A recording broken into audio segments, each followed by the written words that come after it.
à tous ceux qui suivent ces enseignements en ligne, à la vénérable communauté monastique, ainsi qu'aux amis du Dharma. Donc à vous tous, recevez mes salutations empreintes de souhaits de bon augure. Ensuite, aujourd'hui,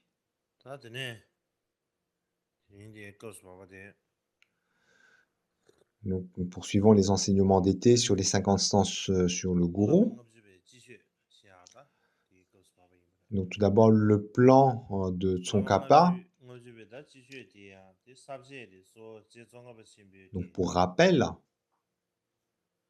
dans la partie qui porte sur comment montrer le respect au maître, il y a 8 points.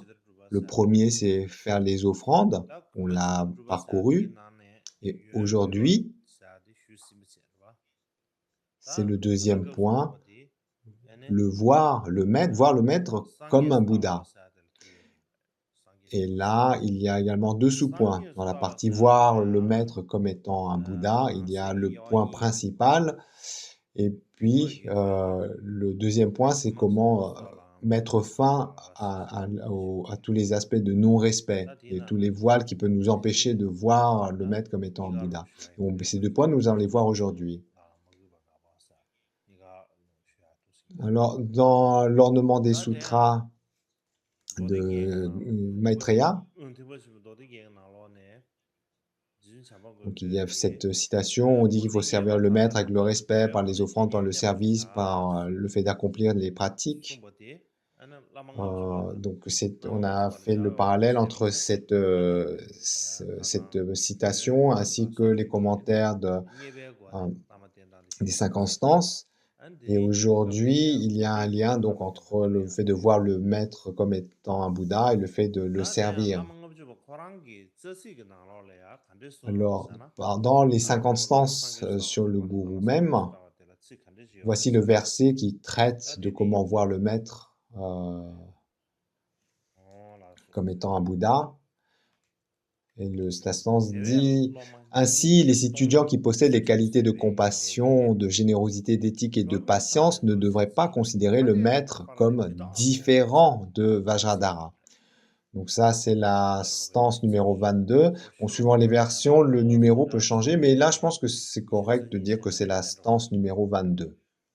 Et là, dans ce tableau, il y a le mot à mot de cette stance en sanskrit, en tibétain, ensuite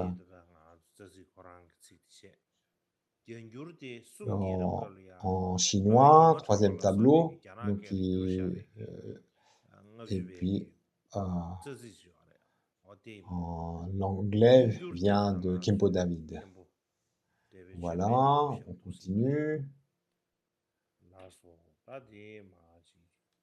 Donc juste dans les grandes lignes, le mot à mot. Et là-dedans, on va voir cette 22e stance. Donc tout d'abord, ainsi les étudiants qui possèdent les qualités de compassion, de générosité,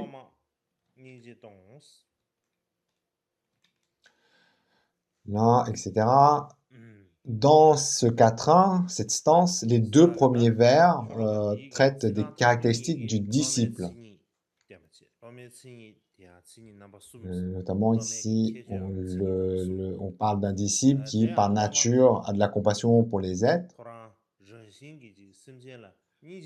également qui n'a pas d'attachement pour ses possessions et qui peut ainsi en faire offrande au maître, ou alors en faire des dons à des personnes qui sont dans le besoin. Donc on parle ici d'un disciple qui est capable de faire de grandes offrandes, de grands dons.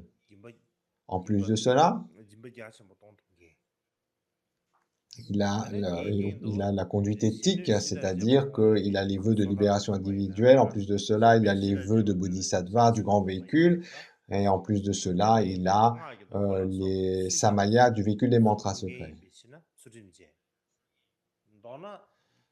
Et en résumé, donc on parle d'un disciple qui a de grandes qualités. Le texte parle de qualité de compassion, de générosité, de discipline et de patience, mais donc c'est vraiment, on doit comprendre comme étant de grandes qualités de compassion, capable de grande générosité, d'être très minutieux dans sa discipline, etc. Et donc là, on parle dans cette stance numéro 22 de disciples qui ont de telles qualités, grande compassion, grande générosité, grande discipline, grande patience, et de tels disciples qui ont ces qualités-là, eh bien, ils ont donc, ils peuvent avoir de grandes attentes vis-à-vis de leur maître. Et là, ce que dit cette stance, c'est que de tels disciples aux grandes capacités, comme dit, ne devraient pas considérer le maître comme différent de Vajradhara. Donc ça, c'est les deux derniers vers de ce quatrain montrent comment voir le maître comme étant non distinct de Vajradhara. Alors si on suit le commentaire de Tsongkhapa, qu'est-ce qu'il dit?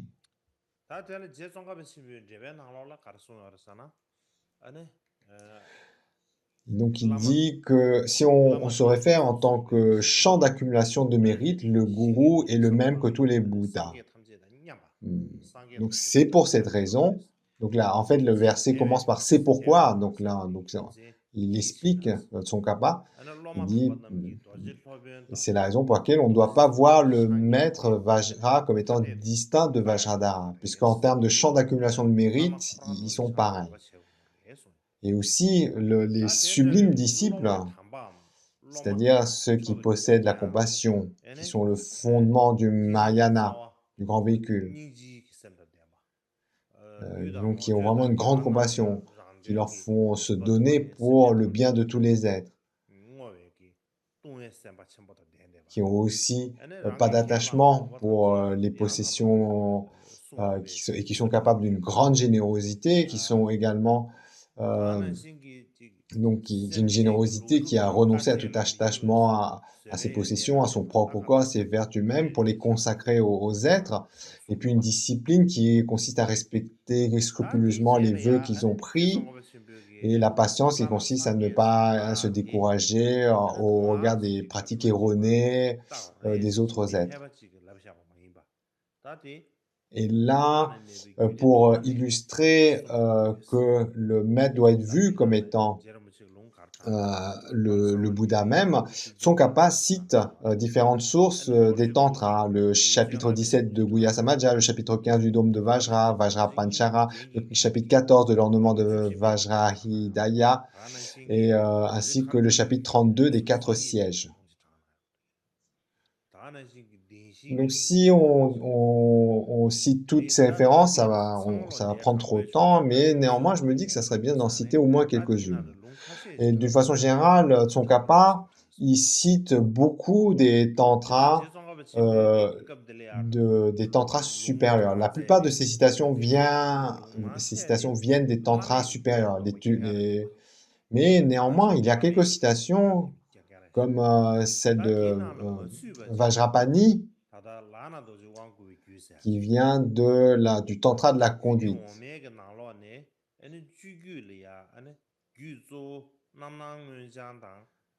Donc le tantra qui est lié et donc il y a un tantra lié à Vajrapani qui est un des deux tantras inférieurs, tantra de la conduite. Donc je vais vous montrer la citation qui vient donc de ce tantra.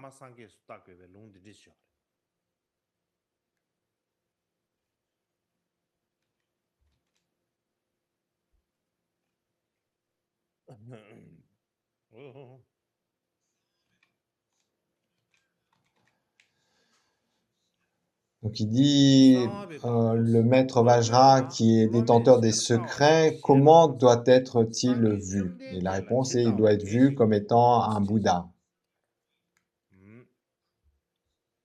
Donc là c'est clair, hein? La citation est très claire.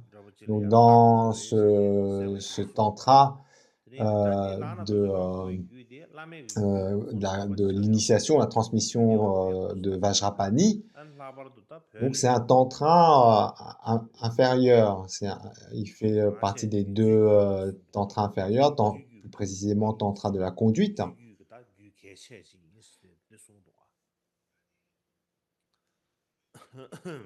Et ainsi, donc, ne parlons même pas des tantras supérieurs, mais même dans les tantras inférieurs, on trouve cette instruction de voir le maître comme étant un Bouddha même. Ensuite, donc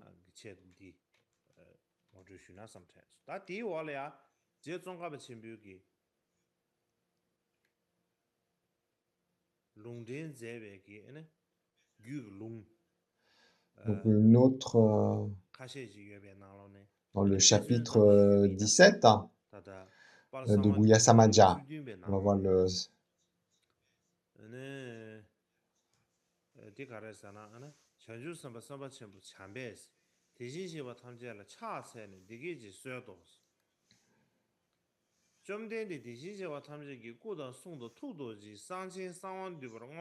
Donc, dans ce passage qu'on voit sur la diapo, il dit donc comment voir un maître qui a été manifestement consacré par Guhya Samaja. Donc on parle. Et là-dessus, sur cet extrait-là, son kappa précise que ici, l'extrait parle d'un maître qui reçoit les initiations de Guhya Samaja, mais que ça s'applique également à tous les autres tantras. C'est-à-dire que là, on ne parle pas de façon restrictive d'un maître qui a reçu uniquement le tantra de Guhya Samaja. Donc, d'une façon générale, on doit comprendre que tout maître qui reçoit une transmission de tantra, comment il doit être vu. Donc là, l'extrait, il dit « Enfants de noble famille, tous les Tathagatas et les Bodhisattvas considèrent donc un tel maître qui a reçu l'initiation de Guhya Samaja comme étant le Vajra de la bodhicitta. Pourquoi? Parce que le maître et la bodhicitta même, ils ne peuvent être distingués. Il peut y avoir de discrimination entre les deux.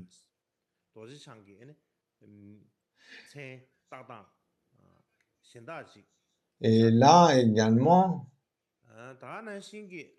et là donc on parle du bodhicitta Vajra, et donc lorsqu'on dit qu'on doit voir le maître comme étant le Vajra de la bodhicitta, le Vajra de la bodhicitta en fait c'est un surnom du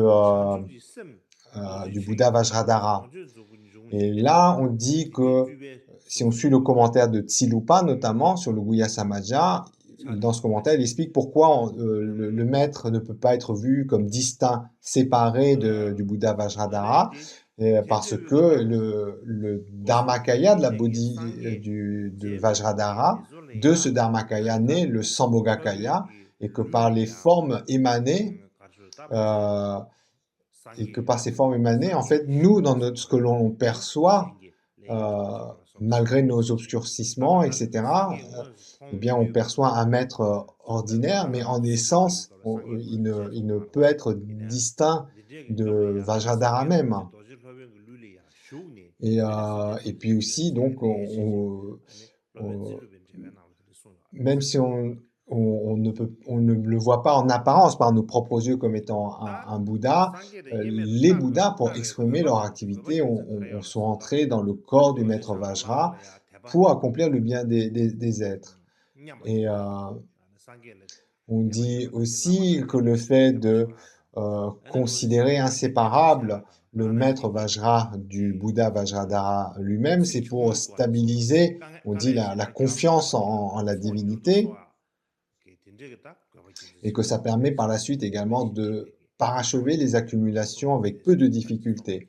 Donc ça, c'est dans le commentaire de Shantipa sur Guhya Samaja. Ensuite, dans le 15e chapitre du Dôme Vajra,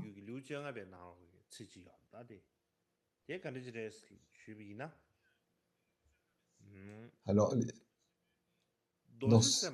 dans le commentaire, Le commentaire du Kangur, en fait, dans la façon dont Tsongkhapa cite ici ce passage et dans le Kangur, il y a un légèrement différent.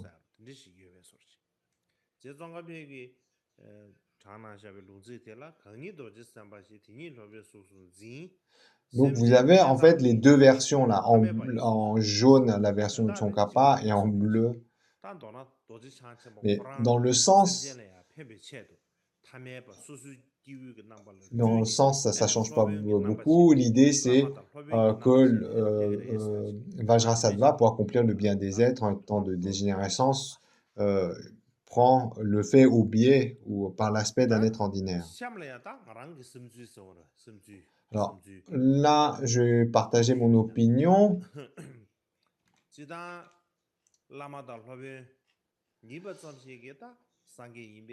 Donc, la simple connexion entre un maître et un disciple n'implique pas nécessairement que le maître est un Bouddha. Par exemple, dans le Trésor des connaissances, il y a des passages qui décrivent les différents types de gourous. Et en général, on dit il y a le gourou qui est un être ordinaire, le gourou qui est un bodhisattva, un gourou qui est un nirmanakaya et le gourou qui est sambhogakaya. Donc, 4 types de gourous. Et notamment, il dit, lorsqu'on est un débutant, principalement, le gourou, c'est un être ordinaire que l'on peut suivre. Et ensuite, lorsqu'on a beaucoup purifié nos voiles à un certain stade, eh bien, le gourou, c'est le bodhisattva des terres pures. Et lorsque les voiles karmiques sont pratiquement purifiées, eh bien, le maître est perçu comme étant un bodhisattva des terres pures, comme un nirmanakaya. Et puis, dans les plus hautes sphères, le maître spirituel est perçu comme un sambhogakaya. Mais ça, on dit, c'est dans les grandes lignes. Il ne faut pas prendre ça de façon trop catégorique. Et on ne peut pas affirmer les choses de façon catégorique. C'est une distinction générale de 4 types de gourous, mais cela ne veut pas dire forcément que un débutant aura que le maître d'un débutant est forcément un être ordinaire. C'est juste dans les grandes lignes, c'est comme ça qu'on présente. Et de la même façon, dans le grand véhicule, on parle de 4 types de maîtres dans le Mahayana, le grand véhicule. Et là également, dans les grandes lignes, dans le grand véhicule, on parle d'un maître qui est un être ordinaire et d'un maître qui est un arya, un bodhisattva des terres pures.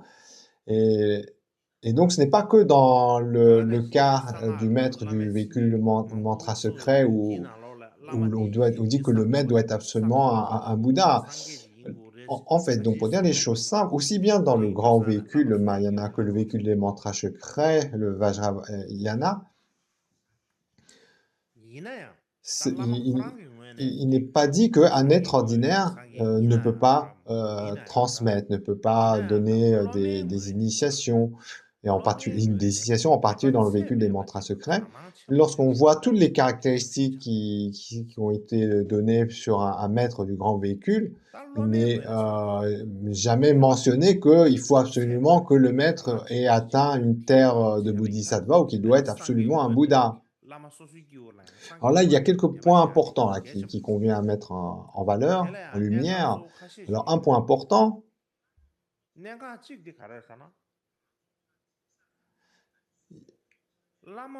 il y a beaucoup de Bouddhas, on peut dire, mais pour accomplir le bien des êtres, prennent la manifestation de bodhisattva ou d'êtres ordinaires. Par exemple, le maître Marpa Lodra, il était connu comme étant une émanation du bodhisattva Samantabhadra ou de Dumbi Heruka. Et là, dans les biographies de grands maîtres accomplis indiens, donc, il y a beaucoup d'expressions. Par exemple, si on considère un monastère, prenons un monastère, par exemple Rumtek. Donc, dans le monastère de Rumtek, est-ce que quelqu'un est capable de dire que dans le monastère de Rumtek, il n'y a pas de Bouddha ou de Bodhisattva?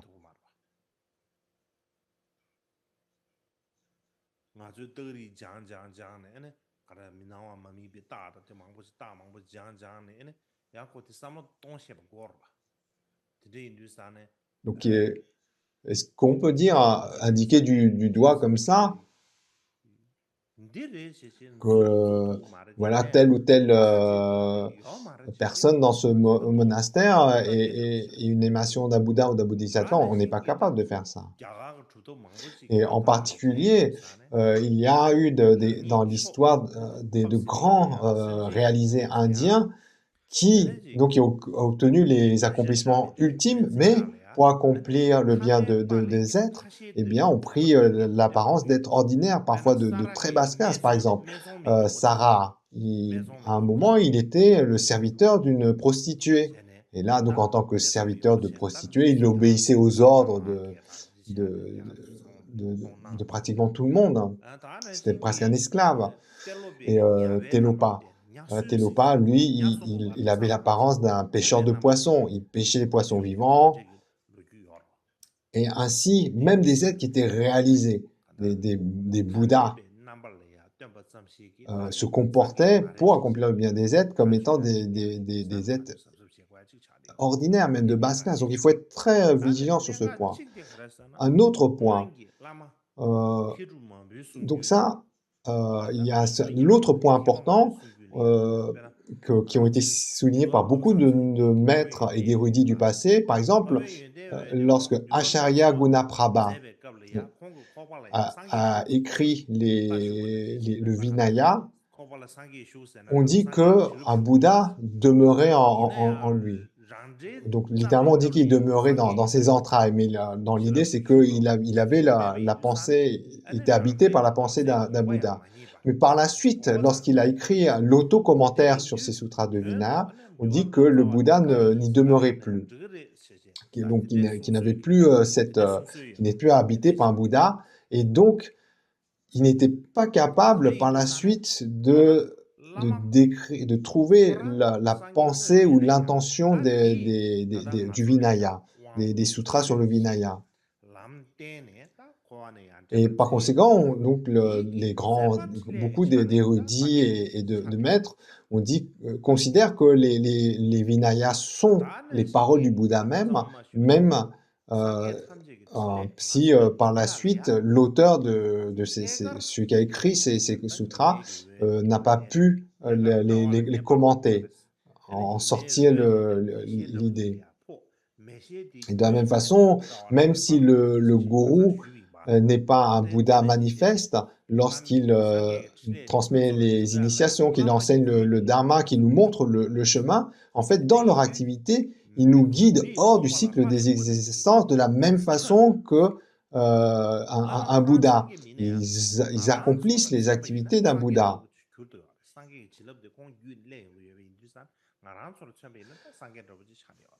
Et aussi, on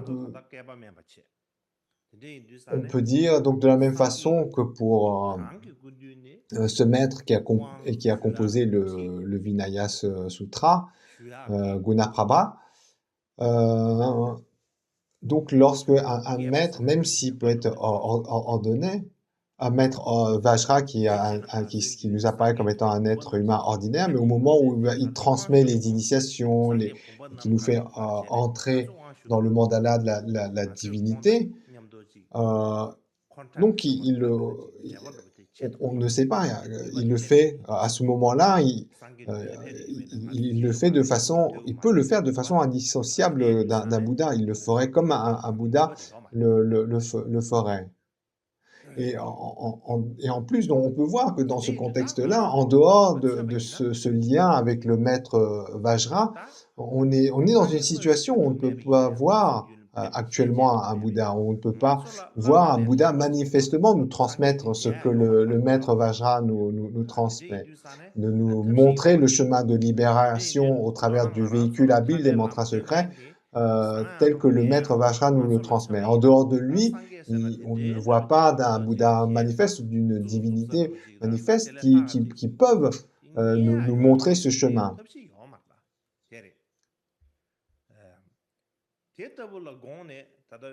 Et par conséquent, celui qui Si on se réfère aux œuvres de Mikio Dorje,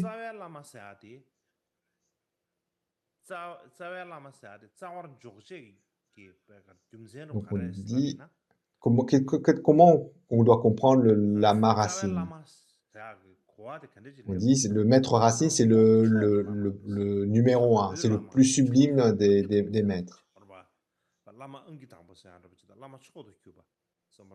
Et notamment parce que c'est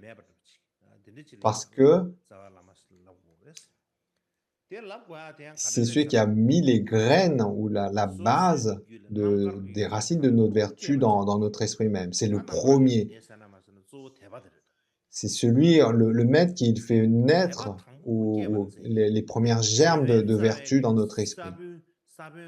Et c'est en ce sens-là qu'il est sublime. On considère comme lama racine. Et nous, en tant qu'être ordinaire, si on regarde tous les lieux de refuge qui demeurent dans l'espace, donc le maître racine, on voit à quel point il est précieux. Même si il est dit que dans l'infinité de l'espace est remplie de Bouddha et de Bodhisattvas, nous, celui qui nous élève vers l'éveil, la sagesse, l'amour, la compassion, etc., c'est vraiment donc le maître racine ici. Notamment depuis des temps sans commencement, on a erré dans le cycle des existences, on a rencontré beaucoup de lieux de refuge, mais là, dans cette existence présente, grâce au maître Vajra, on tient le chemin de la libération. Et donc même si le maître spirituel, même si ses qualités spirituelles ne sont pas égales à celles d'un Bouddha, parce qu'il nous apporte, le fait qu'il fait germer en nous les qualités de l'éveil, eh bien, il est, en termes, donc, par cette activité, sa bienveillance, son activité même, est supérieure à celle de tous les Bouddhas.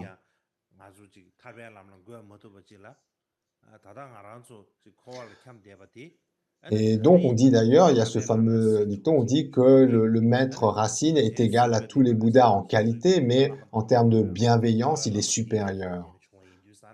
Aucun Bouddha n'a été capable de nous amener sur le chemin de la libération tel que qu'a fait le maître racine.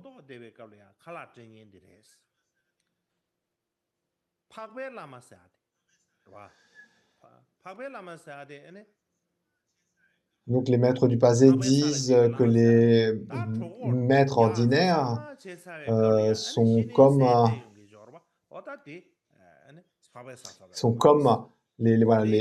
ceux qui nous donnent la nourriture quand on meurt de faim, et que les gourous qui ne sont pas des êtres ordinaires, les Arya gourous, eh bien ce sont ceux qui nous donnent la nourriture alors que notre ventre est déjà pas mal rempli. Donc alors qu'on crevait de faim et qu'on a reçu de la nourriture, ou des vêtements, etc. Donc tout cela vient du maître ordinaire. Ensuite, le maître, on va dire, des terres pures, lorsqu'on les rencontre, en fait, on a déjà bien avancé sur le chemin. Donc c'est comme si notre ventre était déjà bien rempli, qu'on était déjà bien vêtu, plutôt bien vêtu. Et donc là, les maîtres du passé disent ça. Donc on dit, par exemple, même dans la vie ordinaire, on considère comme étant particulièrement précieux nos parents, nos enseignants, tous ceux qui nous ont apporté des bienfaits pour cette vie. On les voit comme des joyaux parmi les autres êtres humains. Et donc le maître qui est capable de nous mettre sur le chemin vers l'éveil parfait insurpassable.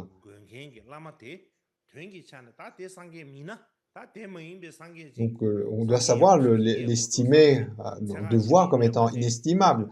En dehors de cela, il n'y a pas d'opportunité pour nous de voir manifestement un Bouddha. Et là-dessus, donc là, sur ce point important, le Karmapa Mikke Dorje, dans son guide sur l'indissociabilité des souffles et de l'esprit, il, il dit que même si le gourou, le lama, soit une personne ordinaire,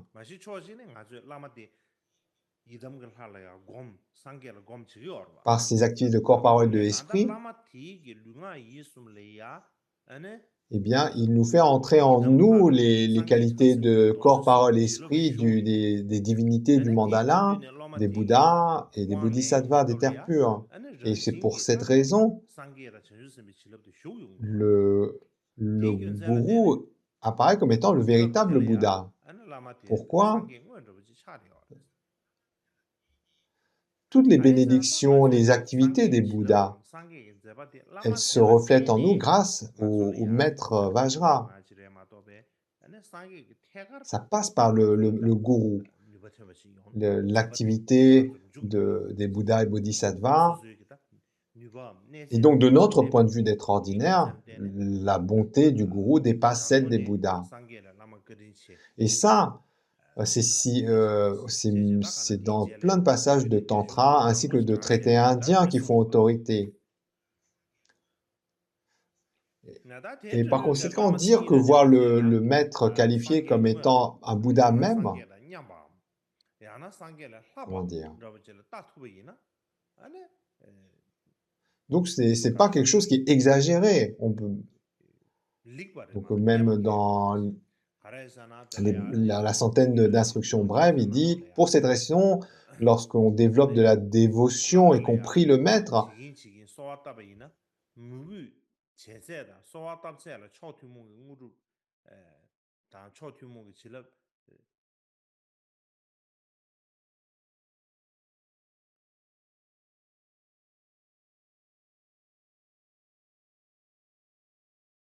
d'une façon générale, simplement à adresser des prières ne suffit pas.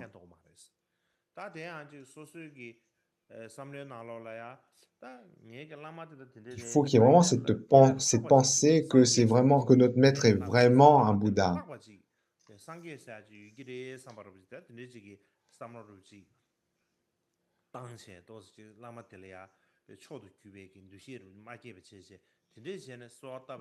Il faut donc vraiment comme une certitude en nous, pas simplement se dire que notre maître est le Bouddha et que en priant comme ça va marcher. Notamment le fait d'être impliqué corps, parole et esprit. À ce moment-là, on reçoit les bénédictions du maître. En résumé, qu'il soit un être ordinaire ou qu'il soit un Bouddha, qu'il soit un Nirmanakaya, le point le plus important est que, le maître doit être qualifié et que le disciple ait la confiance en le maître et qu'il ait généré l'esprit d'éveil. Et dans cette circonstance-là, donc comme c'est enseigné à ce moment-là, si le disciple voit en le maître le Vajradhara même, à ce moment-là, notamment comme Gampopa l'a enseigné dans les conduites excellentes, à ce moment-là, on reçoit les accomplissements. Et notamment, Mikke Dorje, dans les 100 brèves instructions, il dit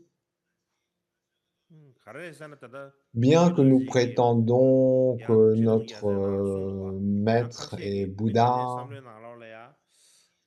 donc on médite ainsi, mais on n'est pas convaincu. On prétend, c'est comme si on dit, oh, mon lama, c'est le Bouddha même. On médite notre lama comme étant le Bouddha même. Mais au fond de nous, on dit qu'on n'en est pas totalement convaincu. Il y a un aspect artificiel. On pense que le maître, il y a cette vision qu'il est lui-même un être ordinaire, pris dans le cycle de naissance, vieillesse, maladie et mort. Et donc, il y a ce doute. Il souffre du froid, de la chaleur, il a de la faim, de la soif. Donc, il connaît toutes ces sensations. Oh, mon maître, il connaît la faim, il connaît la soif. Quand il fait trop chaud, il a chaud. Quand il fait trop froid, il fait froid. Est-ce que vraiment c'est Vajradhara? Et comme je vous l'ai dit,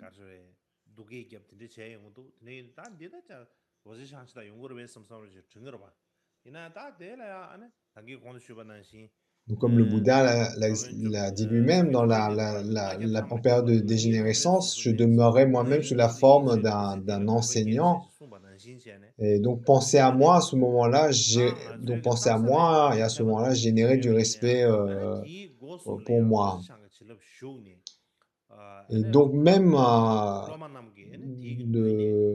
donc ça c'est le Bouddha qui s'est exprimé ainsi. Il a dit que donc même si par la suite dans ces temps de dégénérescence où nous sommes, le maître apparaît sous l'aspect d'une personne ordinaire.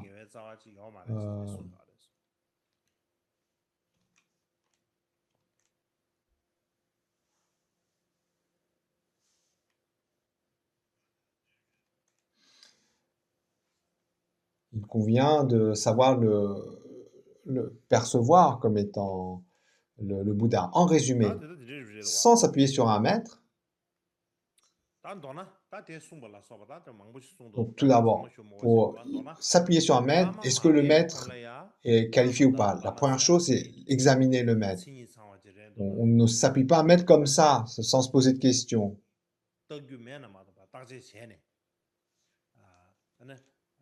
Et aussi, donc c'est pas parce que on voit des fautes dans un maître donc il faut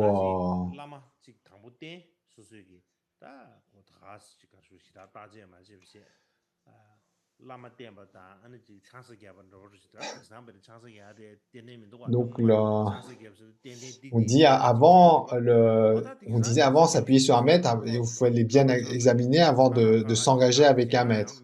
Mais ça n'a plus rien à voir avec l'engagement qu'on a de nos jours. Maintenant, dans un couple, lorsqu'ils s'engagent, eh bien, ça ne les empêche pas de se séparer après, de se réengager avec quelqu'un d'autre, etc.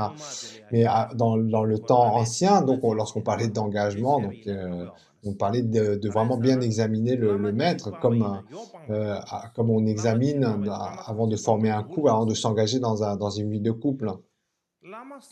Et donc il est dit, il est important dans un premier temps donc d'examiner un maître. Et une fois à partir du moment où on s'est engagé auprès d'un maître, parce qu'on considère que ce maître est valable, eh bien, à partir du moment où il y a cette décision, même si par la suite, par la conduite, le maître peut nous choquer, on ne doit pas le critiquer à ce moment-là.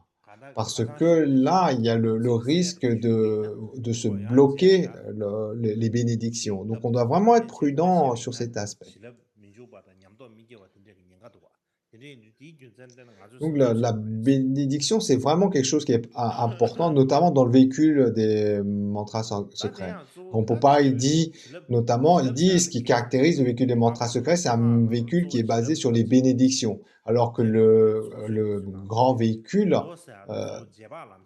est basé sur, on va dire, le discernement, le raisonnement, mais le véhicule des mantras secrets, il est basé essentiellement sur la bénédiction. Alors que le véhicule causal du grand véhicule, le véhicule des paramitas, il s'appuie plus sur la cohérence, la réflexion, mais le Vajrayana s'appuie principalement sur les bénédictions. Et les bénédictions, elles viennent du maître.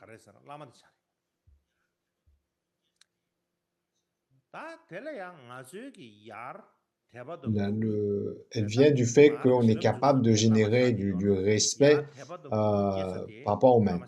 En fait, dans les deux, aussi bien donc s'il n'y a pas le maître, On dit que même s'il n'y a pas le maître, il y a possibilité qu'on reçoive des bénédictions. Mais si on abîme les samayas avec le maître, si on méprise le maître, dans ces situations-là, c'est comme si c'était comme impossible de recevoir les bénédictions. C'est pourquoi, comme on a dit, lorsqu'on s'appuie sur un maître,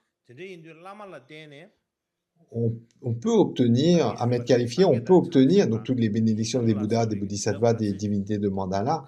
Et puis c'est dans ce sens-là, donc le maître, il est crucial. Et ça, on peut l'obtenir s'il y a la confiance, la foi vis-à-vis du maître. S'il n'y a pas cette foi, on ne recevra pas ces bénédictions. Donc les maîtres Kadampa, autrefois, donc dans la tradition, lorsque le disciple demandait « Donnez-moi vos bénédictions », le maître Kadampa disait « Eh bien, vous, dans le premier point, faites preuve de respect envers de moi, faites preuve de moi, de foi envers de moi. » Donc lorsqu'un disciple demandait à un maître Kadampa « Oh, accordez-moi les bénédictions », le maître répondait « Accordez-moi votre respect ou votre foi. » Parce que l'un implique l'autre. En fait, plus la foi en maître, la confiance en maître est grand, et plus les bénédictions qu'on reçoit est grand. Donc ça, on dit normalement, une grande dévotion vis-à-vis du maître, on reçoit de grandes bénédictions, et cela se manifeste par une grande capacité à méditer. Si on a un respect, une dévotion qui est moyenne, on reçoit une bénédiction qui est moyenne et notre méditation est moyenne. Si on a vraiment le minimum de dévotion vis-à-vis d'un maître, on reçoit le minimum de bénédiction et notre méditation est également de qualité minimum. Et donc, je pense que ça vient de souligner l'importance de la dévotion qu'on a vis-à-vis du maître. Donc là, pour illustrer, en fait, je vais vous raconter des histoires. Donc, par exemple, le disciple de Suejam Tsembo, disciple de Karmapa,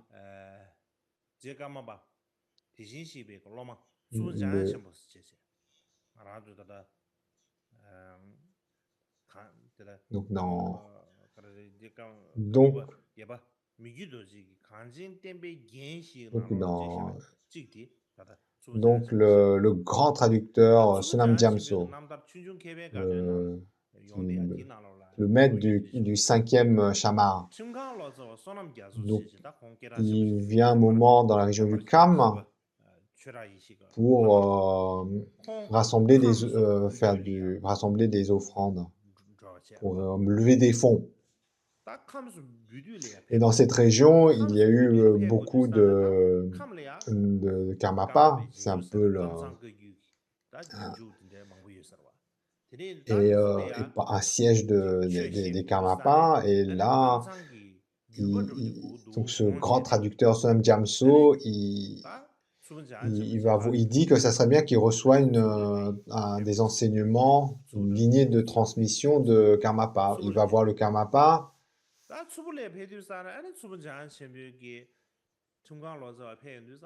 Et au moment où il voit, le Karmapa l'invite en se levant de son siège, il vient vers lui de plusieurs pas, montrer son respect, il lui retourne les prosternations qu'il fait, il arrange deux sièges de taille égale, et puis il lui offre une excellente hospitalité. Mais il ne lui enseigne rien du tout. Donc plusieurs jours se passent. Tous les jours, en fait, ils se rencontrent. Ils parlent de Dharma. Et donc, durant ces conversations, le traducteur Sonam Gyamso se rend compte que Karmapa est extrêmement érudit. Parce que lui-même, en fait, dans un premier temps, il était un peu orgueilleux. Un peu du fait que c'était un grand traducteur, donc il était très érudit, et au fil des conversations avec le Karmapa, il se rend compte que la sagesse du Karmapa est sans mesure. Et là, ça dure un mois à peu près. Et pendant un mois passé, un soir, il se dit, il dit, j'ai rencontré le Karmapa et il me traite avec beaucoup de respect, mais il ne m'enseigne rien. Pourquoi? Il réfléchit. Donc mais pourquoi il ne m'enseigne pas? Il ne me donne pas d'enseignement. Et là, et il dit, ah, mais parce que je n'ai pas été un bon réceptacle. J'étais trop arrogant. J'étais trop arrogant pour recevoir les enseignements. Si je suis venu rechercher les enseignements comme je viens chercher des richesses matérielles. Mais pour rechercher les enseignements, il ne faut pas les venir chercher comme on cherche un trésor. Le dharma se recherche avec la foi, la confiance. Et ça, j'étais pas du tout dans ce sens-là. J'ai regardé comme, on va dire, le Karmapa un peu comme un ami spirituel, mais en dehors de voir le Karmapa comme un ami spirituel, ça ne fait pas de moi un bon réceptacle. J'ai vu le Karmapa comme un compagnon ordinaire. Il me dit, penser ainsi, vraiment, c'est inapproprié. Et il s'est mis à pleurer et il a prié son maître en le percevant comme étant un Bouddha. Et le lendemain, et vraiment très tôt le matin, d'habitude il ne se voyait pas si tôt, mais là, très très tôt, on l'appelle pour voir le Karmapa. Et donc, comme il est convoqué, il vient, et lorsqu'il arrive, eh bien, ce matin-là, Karmapa n'est pas assis comme d'habitude, il siège sur son trône.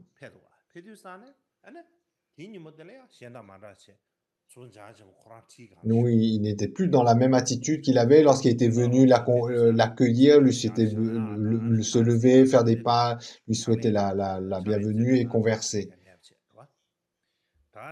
Là, il était vraiment solennellement assis sur le trône, ne lui offrant rien du tout. Et puis, il lui donne d'un geste de la main, il lui donne des bénédictions et lui montre un petit tapis par terre en lui disant « Assis-toi ici, c'est ainsi que l'on doit agir si l'on veut le dharma. »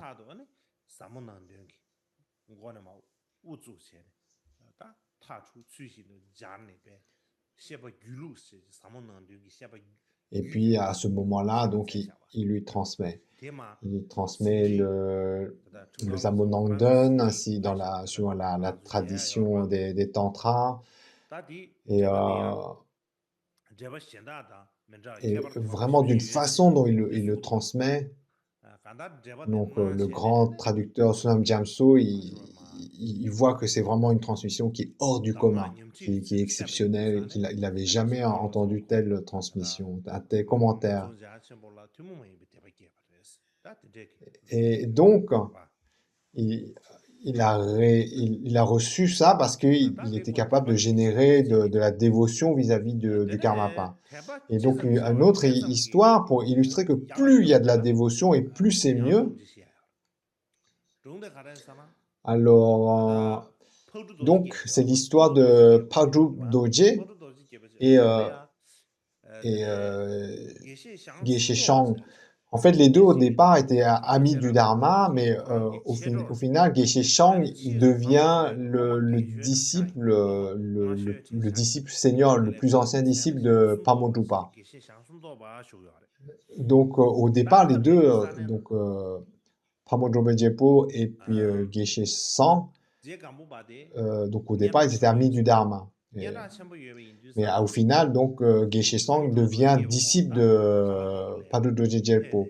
Et au départ, donc, lorsqu'ils étaient tous les deux, on va dire, amis du Dharma, ils ont l'occasion de rencontrer Gampopa. Et un jour, ils sont amis, donc amis de Dharma, donc c'est comme compagnon de Dharma. Et Geshe Shang, il avait rassemblé beaucoup d'offrandes. pour rencontrer la Gampopa pour la première fois. Et donc, il a rassemblé plein d'offrandes. Et, à ce- et là, Padru Djepo, 다 탈락감불은 조듀스탄에 제 감보바데 급디디 공감도 마데샤시 디왕게 아니 샤부 십주라지 진 잼도가 il n'avait pas beaucoup 이래야 다 d'offrandes. 디첼이야 Enfin, 다다 로마티 주기 타보름시 그 림로 샤dengi 셰도 최den지 신도와 최den지 et, 신비 donc, il était un peu embarrassé sur ce point-là. 포르도지 게비 쿠로 제제 간다 공게 십지로 또 쉬나샤 다 되네 제가 뭐 공감도 대보 중네 아니 Donc, les deux se retrouvent devant Grand-Popa. 제가 뭐 군들이 쇼스제 혼나면 깨다나도 아니 Mais Pamodjupa, il s'est dit, j'ai rien à offrir à Grand-Popa, il va probablement pas m'enseigner. Donc, il était un peu honteux. Mais Geshe-san, lui, en fait, en fait, les deux amis du Dharma, donc il y avait Geshe-san qui avait des offrandes et Paludoji qui n'avait rien offert. Et donc, Geshe-san, qu'est-ce qu'il fait? Donc, en fait, Padru, il voulait pas qu'on voit en même temps parce que lui, il venait les mains vides et que le Geshe-san, il avait des offrandes. Mais Geshe-san, il répond pas. Lui, il avait vraiment des riches offrandes, notamment dans ses offrandes, il avait une belle turquoise. Donc, alors, il y en a qui dit la taille, dans la taille, suivant les commentaires différents, mais bon, il offre vraiment une très belle turquoise de grande taille. Et puis, mais pour pas que son ami ait l'impression d'avoir les mains vides, lui, en fait, il offre cette belle turquoise, mais le reste des offrandes, il prétend que c'est son ami qui l'offre. Donc, c'est pas... Et là, donc, il rencontre Gampopa, il partage le thé, etc. En fait, donc, Geshe-san offre une partie, enfin, fait croire qu'une partie de ses offrandes, en fait, vient de Pamodjupa. Et Pamodjupa, lui, dans sa tête, il était embarrassé parce qu'il sait que ce ne sont pas ses offrandes à lui. C'est son ami qui lui fait une faveur. Et Gampopa, il lit ça dans ses pensées. Et puis, il invite les deux autres à revenir le lendemain matin. Donc, il les invite à revenir. Et donc, après avoir partagé le temps ensemble avec Gampopa,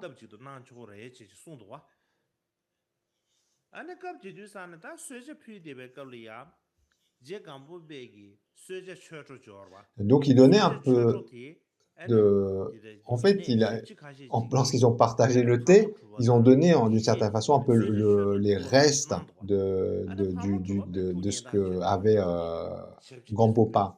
Mais Pamodjupa, il l'a vraiment très bien perçu. Il a compris cela comme étant le fait de recevoir les bénédictions de Gampopa. Le fait de recevoir en offrande de thé donc des choses qui venaient de Gampopa même. Et les deux, ils conversent une fois qu'ils ont vu en sortant de chez Gampopa. Et là, donc, Pamodjupa, il dit, alors, qu'est-ce que tu penses de Gampopa? Comment tu l'as vu, Gampopa? Donc, il lui demande. Et Geshe-san, il dit, oh, c'est vraiment j'ai vu vraiment un maître excellent. Et puis Pamodjupa, il dit, moi non, je n'ai pas eu cette perception. J'ai vraiment eu l'impression de voir le Bouddha même. Et puis le lendemain, donc Pamodjupa, il était excité à l'idée de revoir Gampopa, et donc il tournait dans son lit en se disant qu'est-ce que je vais dire, etc. Et donc il n'a pas pu bien dormir. Et le matin, en plus c'était assez tôt qu'il devait aller voir Gampopa, donc très tôt. 대이 쇼베 때는 나고 쉬우질 다 공배 심시라고 말어 아는 나고 쉬우질이야 Et 방법 donc, 나고 쉬우질 야샹이 아니 게시 샹순도 발야 다 나도 로렌도 게시 야샹 주도가 donc il dit, allez, il réveille son ami Guéchan en disant, allez, 게시 grand-papa nous a dit 야샹 de le voir tôt. Et puis 가자 Guéchan, il est, 나라도지 아니 산이 나고 en- 쇼스 송송아스 donc 다 가라지 il, 로도 송도가 다 게시 샹순도 donc lui, 발고 il dit, oh, les serviteurs 아니 de 내가 버티지라 grand-papa, 꿰도 ils sont pas bien. Parce qu'il a lui servi 게시시 les restes de 디네디 grand-papa. 장소라 Et 하고 lui, il l'avait pas aussi 가서 bien perçu. 디니 Il 못되네 pensait que, il voyait que 게도 les 아무 serviteurs de 쇠도 grand-papa, 코나기 c'était un peu 양양이 comme 디코티즈 manquer 로라 바보죠 d'éducation. 가다 다부르무시 셰브지디즈 장소라 하고 아니 베 미기 칼라 산도 통주디스 제 Et donc, il 게시 dit, mais non, faut pas voir ça 아다테네 comme 프로모츠데기 ça. 아다티 Mais il dit, 프랑스기 allez, de toute 펜스지 façon, ne 아니 t'embête pas avec 그랑도 ce 텐디로 genre. Viens, viens, 슈어티스 viens. Ne t'embête 데기 pas avec ces 펜스지 préjugés. Viens, viens, 제 viens. 말에 다드네 인두사 다드네 드라마는 삼타임 다다 나라도 조시지 아니 우주 겸네 신에데 계시 샹순도 바디 아니 냠데 계시 Et 샹순도 바디 donc, 냠데 on dit par cette connexion, par le fait que Pamodoupa, il a eu vraiment il avait cette dévotion en 아니 Gampopa parce 치즈 qu'il le voyait comme 방어주고 étant 도지 un 개보도 Bouddha. 틀려 난가다 냠바 Et par la 시도가 suite, Pamodoupa, en fait, c'est devenu un 제가 maître ayant 개보메나 un 도지 rayonnement 계시 extraordinaire, 샹도 alors que son 얘네 다 compagnon 계시 샹데 de Dharma, Geshe Sang, 파모도베게 par la 라마 suite, en dehors d'être 냠바도스 connu comme étant le plus vieux 라마 disciple de 지지게데 Pamodoupa, 샹데 il n'est pas connu 다 pour 계시 aucune qualité particulière.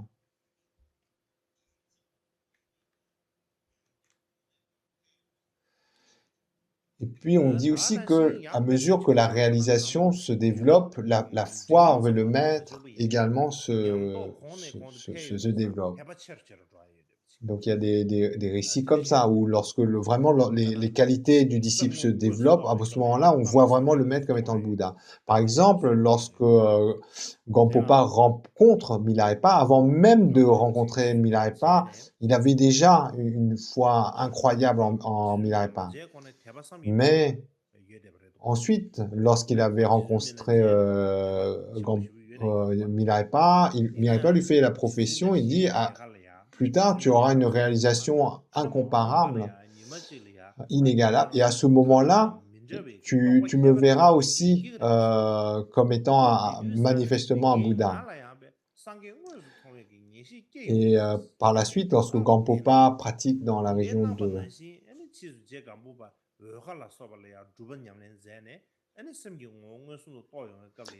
dans une région, et là, à ce moment-là, il a vraiment, il,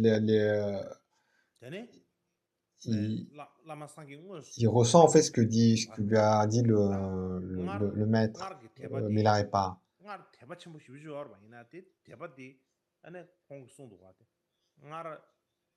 Et donc, à ce moment, il avait la perception que Milarepa était vraiment un Bouddha, au moment où il avait la réalisation de la nature des phénomènes. Donc, autrefois, il avait déjà une énorme estime en Milarepa, mais c'était comme s'il le voyait comme un grand accompli. Mais là, il le voyait vraiment par le fait que ses qualités sont développées. Naturellement, il voyait en Milarepa un Bouddha même. Et donc, Drupal Sangya Gare, c'est notre histoire, qui a donc lorsque son maître l'introduit à la nature de l'esprit, il a la perception que son maître est un bodhisattva de la 10e terre. Et là, le maître immédiatement le gronde. Il dit, le maître qui est en train de te montrer la nature de l'esprit comme étant le Bouddha même, en dehors de toi, qui verrait un tel maître comme étant un bodhisattva de la 10e terre? Et donc il se fait gronder, parce que le maître est en train de l'introduire à la nature de Bouddha, à la reconnaissance de son propre esprit, de l'essence de son esprit comme étant l'état du Bouddha même. Et à ce moment-là, il se dit, mon maître, il doit être un bodhisattva de la 10e terre. Alors que son maître l'introduit à réaliser l'état de Bouddha même. Et donc le maître le gronde en lui disant, il n'y a vraiment que toi pour voir en un maître qui transmet, qui montre la reconnaissance de l'état de Bouddha comme étant un bodhisattva, la 10e terre. Et suite à cela, donc, regardez, il a toujours vu son maître comme étant un Bouddha.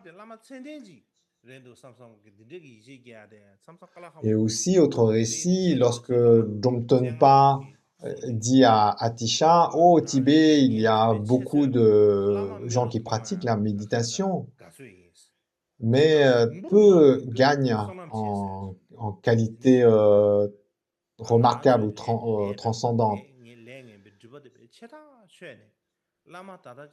Et là, Atisha répond en disant que les qualités du grand véhicule que, que, que l'on qu'on développe, quelles qu'elles soient, elles viennent grâce au maître. Et vous, les Tibétains, vous voyez le maître que comme un être ordinaire. Donc comment est-ce que ces qualités extraordinaires peuvent apparaître?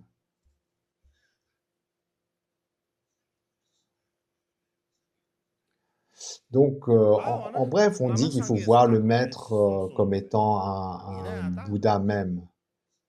Mais si on se demande comment faire pour que ça soit authentique, là, je pense que donc je vais creuser le sujet.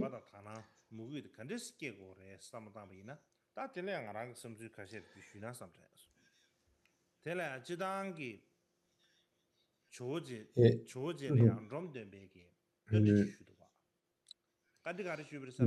les maîtres du passé également ont dit que si on manque de dévotion au maître, on ne recevra pas les bénédictions. Et par conséquent, on doit savoir faire preuve de dévotion au regard du maître. Et pour cela, il convient donc de voir le maître comme étant le Bouddha.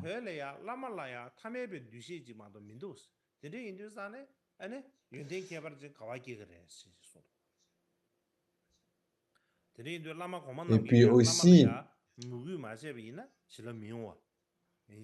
d'une façon générale, il convient de suivre un maître avec respect et dévotion, et en particulier, là, ce qui est dit là, c'est qu'il faut voir le maître comme étant un Bouddha. Si on est capable de voir le maître comme étant un Bouddha, on reçoit la bénédiction d'un Bouddha. Si on voit en le maître un Bodhisattva, on reçoit la bénédiction d'un Bodhisattva. Si on voit le maître comme étant simplement un être ordinaire, on ne reçoit aucune bénédiction.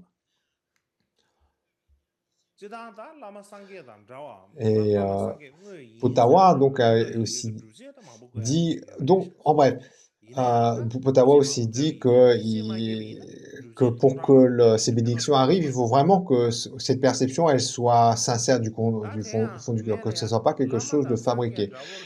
En bref, il y a les écritures, les arguments sont en bon nombre pour souligner l'importance de voir le maître comme étant comme les Bouddhas. Mais si on n'y croit pas, peu importe toutes ces preuves, ces arguments, ces écrits, ça ne sera pas bénéfique. Donc, la première chose à considérer dans ce contexte, qui me semble important, c'est que lorsque l'on dit que le maître est l'égal d'un Bouddha, première question c'est à quoi ressemble un Bouddha pour vous? En quoi le Bouddha est semblable au gourou?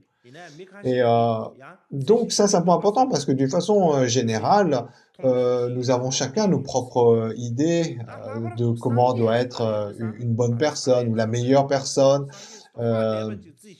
Donc par exemple, certaines personnes, même par rapport à l'existence ordinaire, ont peu de besoins, peu de désirs, et d'autres ont des désirs et des besoins extrêmement compliqués. Et en particulier, lorsque l'on parle du Bouddha, il y a certains d'entre nous qui pensent qu'un Bouddha, ça doit vraiment être un être extraordinaire, surhumain, comme une divinité, quelqu'un qui a 3 têtes, qui ne nous apparaît pas du tout comme un être ordinaire. C'était comme si, en fait, pour nous, un Bouddha, c'était comme si la statue de Joe à Lhasa, en fait, venait à nous, comme si c'était une divinité qui vient du ciel. C'est ainsi que certains voient le Bouddha.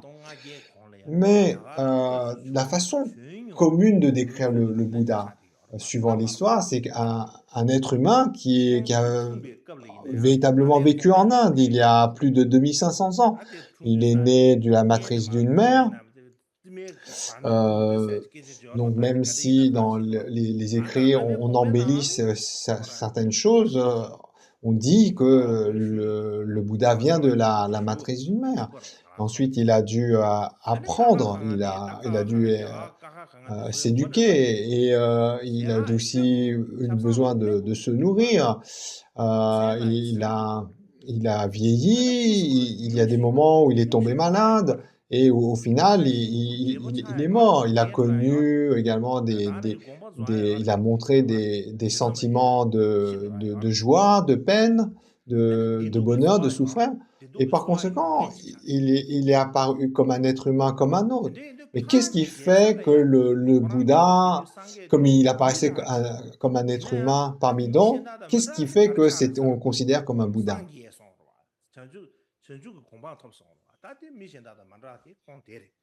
Donc on ne considère pas le Bouddha comme étant un Bouddha parce que d'un seul coup, il a eu 3 têtes qui sont apparues ou 6 bras qui sont apparus ou 3 yeux. De nos jours, on parle du 3e œil. Donc le 3e œil au milieu du front. Donc, il y en a qui disent comme ça, lorsqu'ils parlent d'éveil, ils disent ils parlent de l'apparition d'un 3e œil. Mais il n'a jamais été de question de ça concernant le Bouddha. Lorsque le Bouddha s'est éveillé, il n'y a pas eu un 3e œil qui lui est apparu. En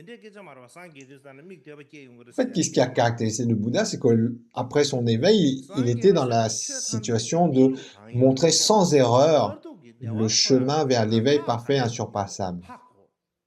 En résumé.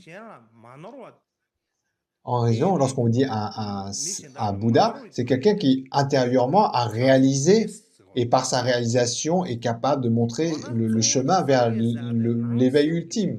Mais en dehors de cela, ça n'a jamais été question de dire que le Bouddha, c'est quelqu'un qui avait un aspect non humain. On ne parle pas de transformation physique. Ce qui caractérise le Bouddha, ce sont ses qualités intérieures, ses réalisations intérieures. Et par conséquent, au regard de cela, il est difficile de distinguer un Bouddha par ses aspects. Par exemple, imaginons que les scientifiques arrivent à construire une machine à remonter le temps. Donc, si on était capable de créer une machine à remonter le temps, on aurait l'opportunité de rencontrer manifestement le Bouddha.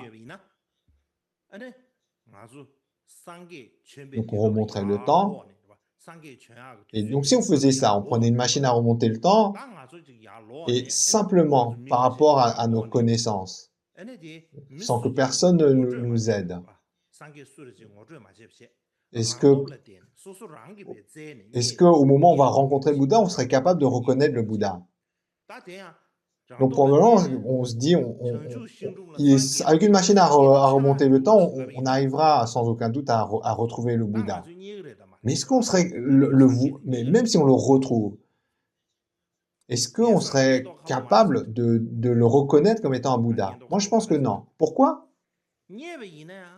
D'une part, parce qu'on n'a jamais vu véritablement un Bouddha. Première chose. Par conséquent, on ne saurait reconnaître puisqu'on ne l'a jamais vu. En plus, l'autre point important, le plus important, la plupart de nous, on ne pense pas que le Bouddha puisse avoir l'apparence d'un être ordinaire. Si on a cette image qu'un Bouddha n'est pas un être ordinaire, lorsqu'on va remonter le temps, qu'on arrive devant l'arbre de la Bodhi et qu'au pied de l'arbre de la Bodhi, on voit un être humain ordinaire qui médite, on ne va pas se dire que c'est le Bouddha. Parce qu'on a cette image qu'un Bouddha, ça doit être un être extraordinaire, surhumain.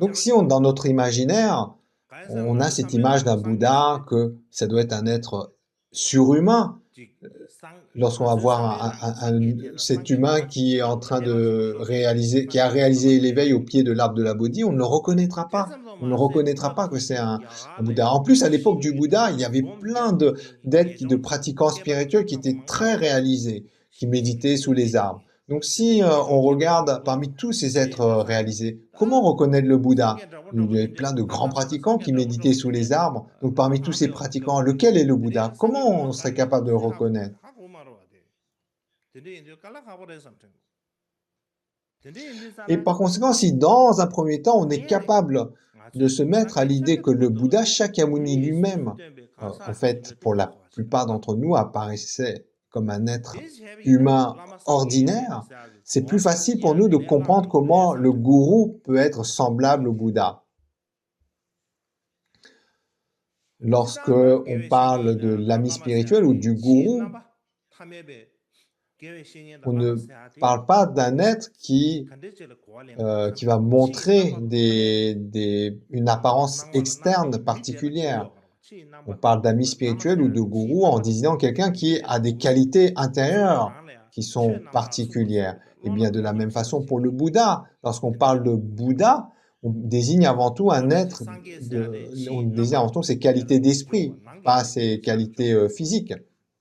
사바르도 상계 En 구분 particulier 속에 lorsqu'on parle 어딘 소지 가려야 삼아 du joyau des 미제라 Bouddhas, ce 남만으로 qui 땜바 caractérise 인산에 le 상계 Bouddha, 구제서 c'est le 거기 fait 땜바 거라 de 자와라 montrer sans 구미 erreur le chemin vers l'éveil parfait, insurpassable. 이근세는 Et d'ailleurs, 제 c'est la raison pour 상계시 laquelle même 가자고 le Bouddha 땜바 Shakyamuni, 그래서 entre 무슨 nous, on 콩으로 l'appelle 땜게 notre 콩으로 enseignant. 땜게 콩인사 Ce qui 콩인사 caractérise 땜바 쉬워 le Bouddha, c'est 어다 sa 다가나 라마 capacité 양 à 다바시 montrer le chemin vers l'éveil 이게 de 아니 façon 상계 다시 parfaite. 남만으로 마술이야 Et 뜬뜨도 예배 인지산에 dans cet aspect, 마술 le 깰라 gourou 차바이나 qui est 라디 authentique, eh 라마티 bien, 땜바 il 상계 peut 자반지 nous 땜바 montrer 상계 다시 le chemin sans 데베 erreur, 자와치 à l'image du Bouddha.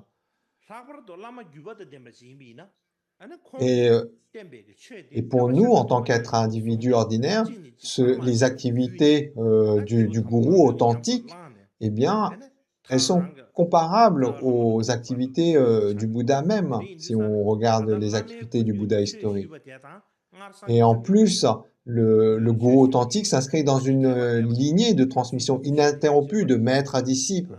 Et par 근데 conséquent, 인지산에 qu'est-ce qu'il 개바 enseigne? Il 대바 enseigne ce que 디근세는 le 되네 Bouddha 아니 Shakyamuni a 대체 고발 enseigné au travers 삼방이야 d'une transmission 그럼 로마로 ininterrompue 최나바 데베 liée 계획신이나 par 상계도 l'expérience, la 그래서 pratique. 아베이나 한바 차차와 야나 되는 Et 개와 de 멤버 grands 마세 maîtres ont 우리 ainsi 니스도 좀 pratiqué 저는 대해서 et transmis pour que le gourou que 되니 nous 단소디 rencontrons 치 남발 탐에베 나오 puisse nous 탐에바 transmettre cela. 나베 Donc ce que 미제라 계획신이 le 세지 gourou 미죠가 authentique nous 나는 transmet, 최남다 숨버 속에 로나 donc 콘도 ce sont les 뒤바 enseignements du Bouddha 아 même, 계획 suivant une lignée 아니 주바 ininterrompue. 책이 가사 될라 계획신이 Et 좀 donc, 가지 되니 차리 대zam도 마세요 따땅이 콘도 슈바 et 떼바 aussi, 도지 샹 le 로나 Bouddha lui-même a dit que 오바 lorsque 우미 viendraient les temps 유라 de dégénérescence, 마토베 j'enseignerai 미스테베 sous 마베 l'aspect 소스테베 수요바 d'un 대수가야 가라사나 닝메기 튀래야 genre, 아니 최대바 디수기 따 땜바 et 도지 là, 샹다 안다 응어서 최요 말에 et aussi, 최송 donc 최이 깨바 메삼바 데리 탱고 il est dit que le Bouddha, nga dan nyangyen da en, 최대바 이네 뒤다 나바 탐제 donc le Bouddha en fait dit 데리 산나 깨바 qui en fait 데리 pense à 계시가 moi 깨발래야 et donc 슈거 이나 entre dans mes 뒤 enseignements et donc vraiment avec cette confiance 깨바 pense à moi, donc il me verra. Et notamment, donc, et aussi, donc, on dit le Bouddha Vajradhara a en aspect montré le parinirvana, mais que par la réalisation, le Bouddha n'est jamais parti véritablement. Et que par conséquent, on dit que tout disciple qui entre dans les enseignements du Bouddha eh bien, donc qui s'y entre vraiment avec cette perception que ce sont les enseignements du Bouddha, eh bien, voit est dans la présence même du Bouddha. Et certains disent, oh, mais tout ça, c'est des discours du Vajrayana. Mais ça, ce n'est pas correct. En fait, si on regarde, même dans les sutras, il y a des passages qui montrent que on doit voir le maître comme étant le Bouddha même. Par exemple, donc dire que voir le maître comme étant un Bouddha n'est qu'une caractéristique propre au véhicule des mantras secrets est faux. Donc, par exemple, dans le Vinaya, on dit que les êtres qui suivent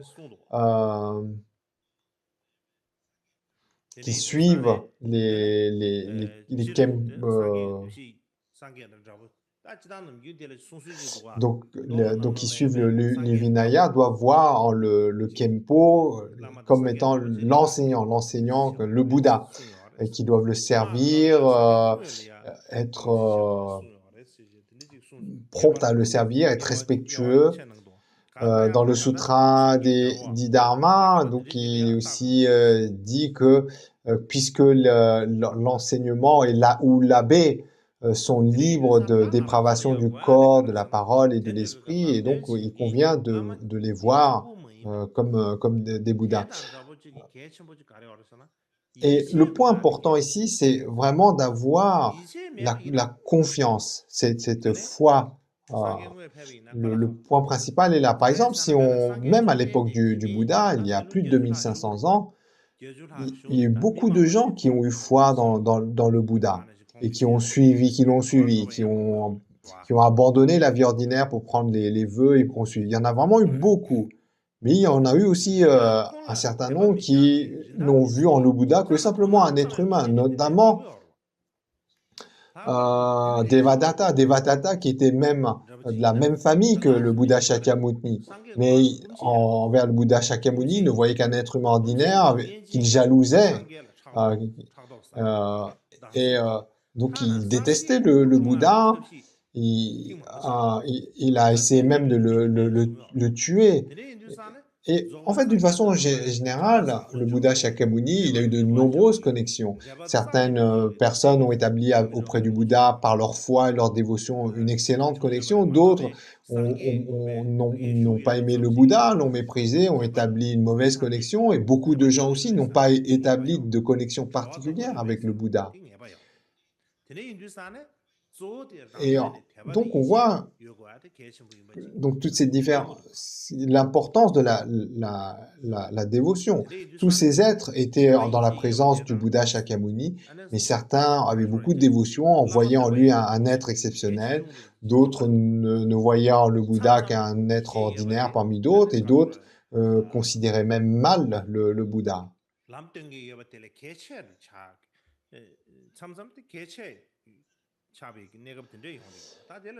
Donc au sujet donc de la foi, la dévotion, une petite histoire. Au Tibet, il y avait deux gens qui se rendaient pour faire des circumambulations à Tsaré. Et une vieille dame entend parler de entend le projet de ces voyageurs, elle va les voir et puis elle dit: oh, j'ai entendu dire que vous allez à Tsari pour faire des circumambulations. C'est vrai? Donc les deux hommes disent: oui, oui, oui, c'est vrai. Et puis là, elle dit: oh, mais si c'est ça, mon souhait est accompli. Et elle dit: oh, c'est loin de Tsari. Donc pour cela, pour votre chemin, veuillez prendre. Donc elle offre du tshema, donc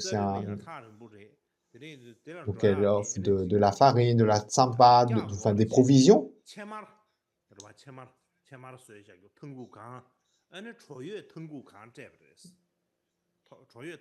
Et elle dit, en retour, elle dit: est-ce que vous pouvez me ramener une petite pierre du mont de cristal pur?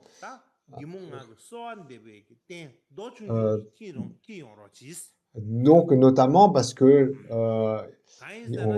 elle entend dire que il y a dans ce site saint, Tsari, c'est notamment un site saint pour ce podcast qu'ils allaient sur Gourmand Pulé. Et là, notamment, elle, cette vieille dame, elle avait entendu dire que se trouvait le mandala de Demcho. Et par conséquent, elle leur demande de ramener une petite pierre, donc pour qu'elle puisse utiliser comme support de prière, de pratique. Et donc cette dame, elle plaçait tous ses espoirs dans ces deux personnes, et donc régulièrement, elle regardait pour surveiller quand ces voyageurs rentreraient. Bien sûr, ces deux voyageurs, euh, au moment de quitter la vieille dame, il dit: «Oh, vous inquiétez pas, mais c'est sûr, on va vous rapporter ces pains.» Il parlait avec beaucoup de confiance, mais le truc, c'est qu'après, sur le chemin, ils ont complètement oublié la requête de cette femme. Mais au retour, de loin, lorsqu'ils revoient cette vieille dame qui les surveille, et là, à ce moment, ils se rappellent, ces deux personnes. Alors, qu'est-ce qu'ils font? Sur le chemin à un endroit où elle peut pas les voir, ils ramassent une pierre noire sur le chemin, l'enroule dans une kata, puis le cache sous la veste. Et là, la dame, lorsqu'elle les rencontre, elle demande comment ils vont, et après, elle leur demande évidemment: «Est-ce que vous avez rapporté?» Et puis là, il y a un des deux, il dit: «Mais bien sûr, on a fait très attention, vraiment, on a pris le soin de vous ramener ça.» Et puis là, il donne donc cette kata dans laquelle se trouve la pierre qu'ils avaient ramenée comme ça dans le chemin. Mais donc il y en a beaucoup des vieilles dames comme ça au Tibet, avec beaucoup de foi, de dévotion, même de nos jours. Donc, pour elle, elle pensait vraiment que cette pierre venait du mandala de Demcho, et donc elle le met sur son autel, au plus haut, et puis tous les jours devant ce support, elle offre les bols d'offrande, des offrandes de lumière. Tout quoi qu'elle consomme avant, elle le présentait dans une partie dans cet autel. Et tous les jours, elle récitait des prières. Et puis un jour, de cette pierre est apparue une image de Vajrayana spontanément créée. Et là, en voyant cela, sa foi, elle s'est encore démultipliée.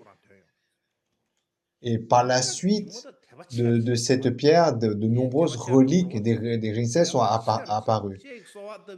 Si bien que lorsque cette vieille dame décéda, il y a eu plein de signes miraculeux qui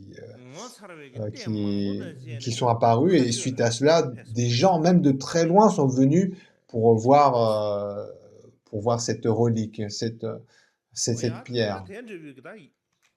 Tout ça pour souligner l'importance de conviction de la foi.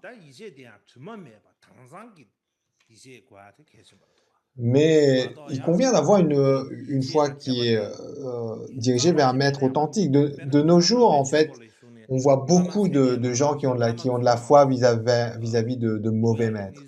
Et ça, à mon avis, c'est parce que les disciples n'ont pas une foi correcte. Le Karmapa Dusum Khenpa, il dit que le miroir du disciple, c'est le maître.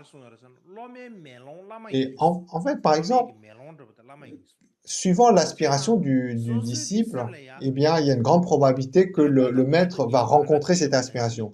Par exemple, si on est un disciple qui est attaché aux aspects extérieurs, à la renommée, etc., il est très possible, il y a de grands dangers on va se retrouver en connexion avec un maître qui est très beau, qui est physiquement très attirant, ou qui a un grand nom. Et par exemple, il y a d'autres personnes qui cherchent un maître par rapport au fait qu'elles souhaitent que le maître soit quelqu'un qui prête particulièrement attention à elles. Et donc, il y a beaucoup de chances que le maître qu'elle va rencontrer, il va se comporter conformément à cette aspiration. Donc, c'est ça, vraiment, c'est comme l'a dit Karmapa Dusum Khenpa, le miroir du disciple, c'est le maître. Et par exemple, Milarepa, qui a fait usage de magie noire et qui a tué des personnes, par la suite à cela, il s'est dit: avant ma mort, il faut absolument que je réalise l'éveil parfait et insurpassable, sinon c'est pas possible autrement. Et donc, il n'avait que ce critère-là. Et bon, peut-être que cet exemple de Milarepa, c'est un peu trop extrême pour nous. Mais globalement, qu'on vient de bien comprendre pour nous, c'est que la motivation, il est important d'avoir une motivation qui est pure. Si on a une motivation qui est pure, eh bien, on a toutes les chances de rencontrer un maître authentique. Si, à l'opposé, on n'a pas une motivation qui est parfaitement pure, même si on rencontre un maître authentique, il est probable qu'on n'y prêtera même pas attention. Par exemple, de nos jours, si on rencontre les maîtres comme Naropa, Marpa, Milarepa, de nos jours, si on rencontre de telles personnes, Tilopa, Naropa, Marpa, est-ce que même pas l'idée nous viendrait de suivre de telles personnes comme étant des gourous? On serait même enclin à appeler la police, de leur mettre les menottes, et voire peut-être les mettre appeler les services de secours pour les mettre dans un asile de fous. Donc si ces maîtres du passé venaient à notre époque, Naropa, Telopa, est-ce qu'on les verrait comme étant des maîtres authentiques? Ça me paraît très difficile. Et donc, le fait de rencontrer un maître authentique, ça dépend grandement de notre motivation et la pureté de notre motivation. Bon, sur ce, nous terminons l'enseignement.